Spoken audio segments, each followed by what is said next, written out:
Bienvenidos a mi canal, un video más para la gloria de Dios. Hoy estamos de fiesta los cristianos, estamos festejando los 504 años de la Reforma Protestante. Así que quédate conmigo y vamos a revisar. Siglo XV, Edad Media, época teocentrista. La Iglesia Católica Romana ejercía todo el poder, todo el control sobre los aspectos de la vida. Las misas eran dadas en latín, el cual era un privilegio de algunos. De las altas esferas tenían ese privilegio de leer, además que tener una Biblia o leerla era penada por la ley. Así que hacían lo que querían con el pueblo. La Iglesia romana decía a la gente que las obras eran muy importantes para poder llegar al cielo.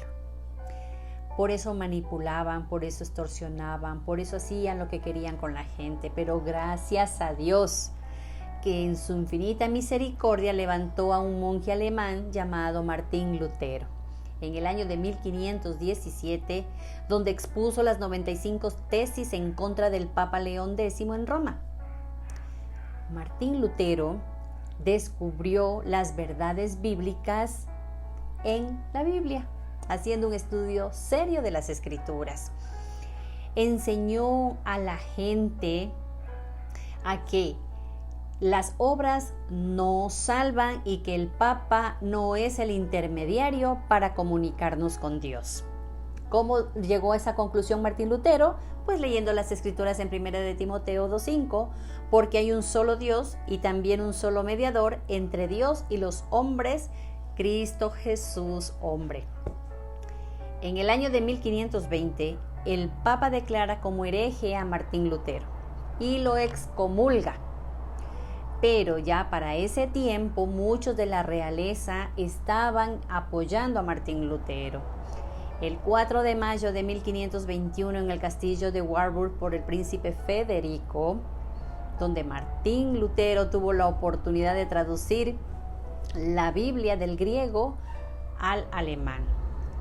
Para que el pueblo pueda acceder a ella y la puedan leer. Hay que considerar, hermanos, que años atrás ya hubieron hombres valientes que se enfrentaron al Imperio Romano. La Iglesia Católica Romana los mató. No pudieron llegar a concluir de la manera como ya llegó Martín Lutero. Eso fue providencial. La providencia de Dios también aportó a que llegó la imprenta y fue muy valiosa para llevar a cabo el protestantismo. Con la imprenta de Gutenberg se imprimieron muchos ejemplares. La idea principal fue llamar al arrepentimiento al Papa y al clero de sus malas prácticas doctrinales. Pero Martín Lutero nunca se imaginó que Dios lo usaría para empezar una gran revolución, la Reforma Protestante, la cual hoy se cumplen 504 años. Pero ¿qué pasa con todos estos años que han pasado? Tristemente en la actualidad hay mucha confusión en la iglesia cristiana evangélica. La gente no conoce a Dios. Todos dicen ser de sana doctrina. Pero dime, ¿cómo sabes tú que tienes sana doctrina? Yo te invito a que hagas un análisis, una investigación acerca de lo que significa religión y lo que es teología. Porque religión es un conjunto de creencias y costumbres que rigen la vida de las personas. Pero la teología es la ciencia que trata de Dios. Es el conocimiento de Dios mismo y el ser humano está inmerso ahí. La teología es la disciplina que estudia la naturaleza de Dios y sus atributos. Pero hoy en día en el campo cristiano hay dos bandos bien marcados, por así decirlo, por la teología que profesan. Y otra cosa importante, no solo la teología que profesan, sino que a veces están más enfocados en los atributos de los hombres.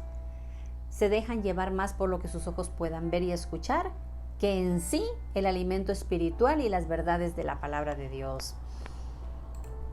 Estos dos bandos que te acabo de mencionar son muy conocidos, como el arminianismo y el calvinismo. Por la doctrina que ellos siguen, uno llega a esa deducción. Pero, ¿quién fue Calvino? ¿Quién fue Jacobo Arminio? A veces dan sus respuestas muy superficialmente, hablando hasta mal de ellos. La historia nos demuestra, hermanos, que la doctrina reformada es la más acertada, la más bíblica. Aún Jacobo Arminio hizo los siguientes comentarios: que Calvino fue un hombre fiel a la palabra de Dios. Incluso Arminio fue un hombre muy comprometido con la iglesia reformada. Él estudió en la academia de Juan Calvino, él se preparó y él tenía fundamentos calvinistas. Él incluso se refirió a Calvino y dijo que la interpretación de las escrituras hechas por Juan Calvino son incomparables. Decía que sus comentarios deben ser más valorados que cualquier cosa que nos sea transmitida por los escritos de los padres. El punto central aquí era que Arminio tenía problemas para entender claramente la predestinación. Y es así que en el año de 1609, los Estados Generales piden a Arminio y a su amigo Gomaro que asistan a una conferencia amistosa y que presenten por escrito sus opiniones para resolver esas controversias que se estaban levantando con fuerza. Tristemente, Jacobo Arminio no pudo presentar ni sus escritos ni presentarse él porque enfermó y al poco tiempo murió. Su amigo Gomaro sí se presentó y entregó estos puntos. Los seguidores de Arminio dieron auge a sus pensamientos. Hermano, el calvinismo no se basa en los pensamientos de Calvino. Es más, los que comenzaron a llamarles calvinistas fueron sus enemigos en forma de burla. El calvinismo se origina en la Biblia, se origina incluso en la Biblia, porque Calvino todo el tiempo estaba citando la palabra de Dios. Se originan en los padres de la iglesia, en los teólogos medievales. Hay personas que a veces tú les escuchas y se refieren al calvinismo como sinónimo de tradición reformada, basada en los escritos de un solo teólogo. Y eso no está bien. La Biblia, esto está basado en la Biblia, en los padres de la iglesia. La doctrina reformada va mucho más allá del mismo Juan Calvino.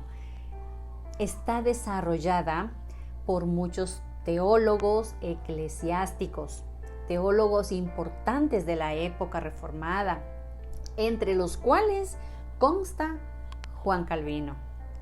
Los primeros reformadores que tenemos, que la historia nos hablan de ellos con vidas que realmente son dignas de revisar, son dignas de copiar. Tenemos como Agustín de Hipona, tenemos a Aquino, a Vired, Musculus, Pedro Mártir, tenemos al gran teólogo reformador Vermigli, Jerónimo Rimini, Ulrico Zwinglio, Martín Bucero, Wolfgang Capito, Juan Ecolampadio, William Farel. Tenemos también al reformador Enrique Bullinger, Teodoro de Beza, Juan Lasco, Zacarías Ursino y Oliviano, que aquí les vemos en el Catecismo de Heidelberg. Tenemos a Girolamo Sanchi, a Francisco Junius, a Mandus Polanus. Todos estos hermanos eran reformados y les llamaban calvinistas. Sí, así algunos de ellos contribuyeron incluso con más trabajos e informaciones que el mismo Juan Calvino.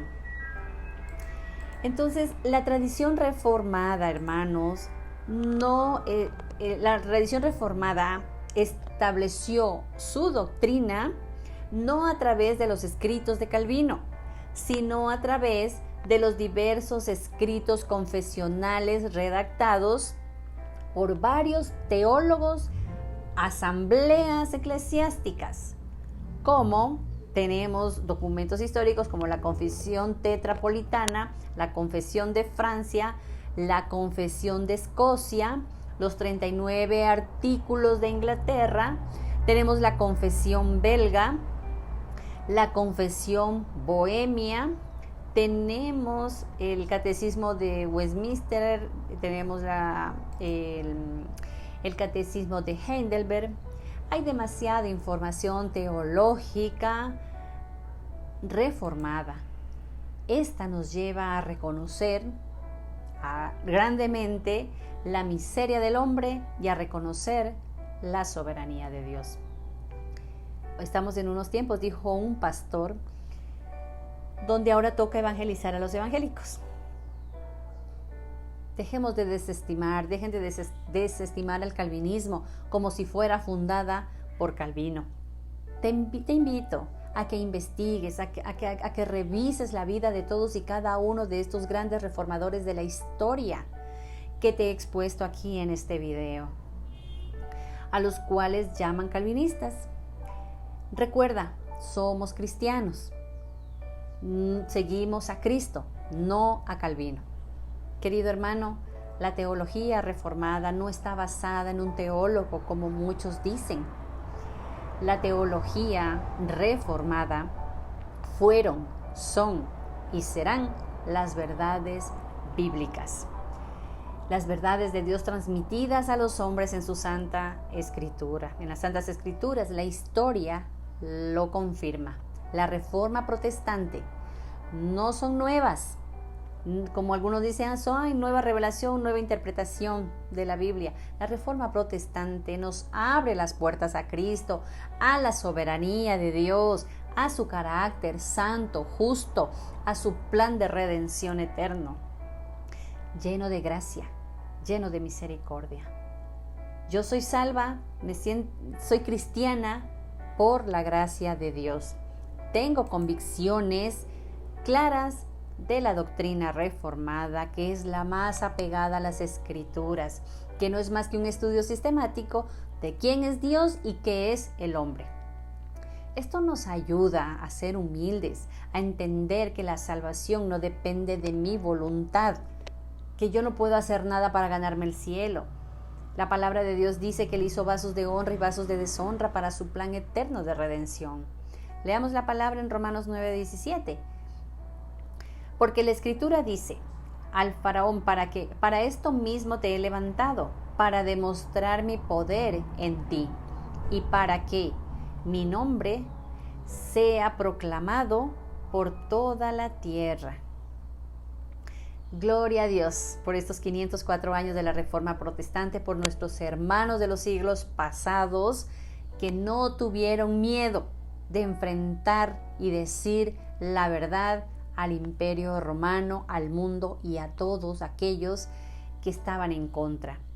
Defendían las Escrituras hasta con sus propias vidas. Eso nos falta a nosotros, más convicciones, más conocimiento de Dios, tener el coraje y la valentía de decir, ya no vivo yo, mas Cristo vive en mí. No somos calvinistas, no somos arminianos, somos cristianos.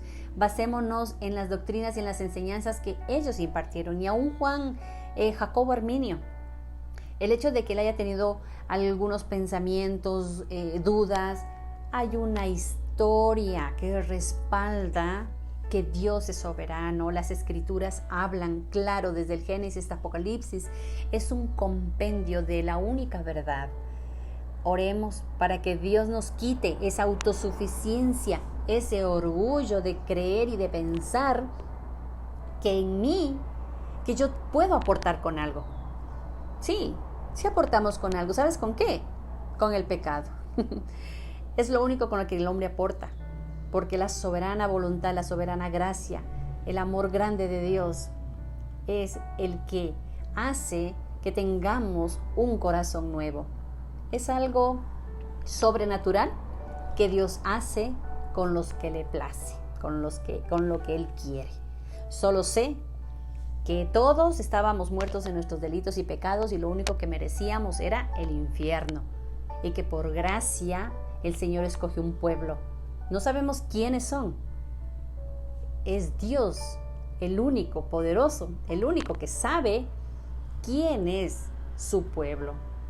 ¿Quiénes son aquellos los cuales confesarán que Jesús es el Señor? Simplemente nos mandó: vayan y prediquen el Evangelio a las naciones. Y no nos preocupemos si son o no son. Preocupémonos de ser un reflejo de Cristo, en ser un testimonio vivo, en que nuestras vidas lo reflejen y en que cada día más las Escrituras nos muestren nuestras falencias, nuestras miserias, y que podamos ver al Dios soberano. Gracia y paz.